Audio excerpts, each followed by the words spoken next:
మీకు మంచి సిబిల్ స్కోర్ ఉందా? బ్యాంకింగ్ రంగంలో ఉద్యోగం చేయాలి అనుకుంటున్నారా? అయితే ఈ ఛాన్స్ అస్సలు మిస్ చేసుకోకండి. బ్యాంక్ ఆఫ్ బరోడా దేశవ్యాప్తంగా 2500 లోకల్ బ్యాంక్ ఆఫీసర్ పోస్టుల భర్తీకి నోటిఫికేషన్ విడుదల చేసింది. డిగ్రీ పూర్తి చేసిన అభ్యర్థులు ఈ ఉద్యోగాలకు దరఖాస్తు చేసుకోవచ్చు. ఇప్పటికే దరఖాస్తు ప్రక్రియ ప్రారంభమైంది. ఆసక్తి గల అభ్యర్థులు ఆగస్టు 3, 2025 లోపు అప్లై చేసుకోవాలి.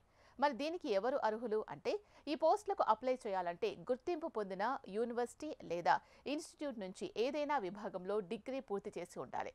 అలాగే షెడ్యూల్ కమర్షియల్ బ్యాంక్ లేదా రీజనల్ రూరల్ బ్యాంకులో కనీసం 1 సంవత్సరం అనుభవం తప్పనిసరి. ఎంబీఎఫ్సీలు, ఫిట్నెస్ సంస్థలు, కోఆపరేటివ్ బ్యాంకుల్లో పనిచేసిన అనుభవం అంగీకరించబడదు. వయస్సు, సిబిల్ స్కోర్ వివరాలు వచ్చేసి జూలై 1, 2025 నాటికి అభ్యర్థుల వయస్సు 21 నుంచి 30 సంవత్సరాల మధ్య ఉండాలి. రిజర్వ్ కేటగిరీలకు వయస్సు సడలింపు ఉంటుంది. అలాగే సిబిల్ స్కోర్ కనీసం 680 ఉండాలి. తక్కువ స్కోర్ ఉన్న అభ్యర్థుల దరఖాస్తులు తిరస్కరించే అవకాశం ఉంటుంది. మరి ఎంపిక ఎలా చేస్తారు? అభ్యర్థుల ఎంపిక ఆన్లైన్ టెస్ట్, భాషా పరీక్ష, psychometric test, group discussion, interview ఆధారంగా జరుగుతుంది. అన్ని దశల్లో ప్రతిభ కనబర్చిన అభ్యర్థులకు నియామకం లభిస్తుంది.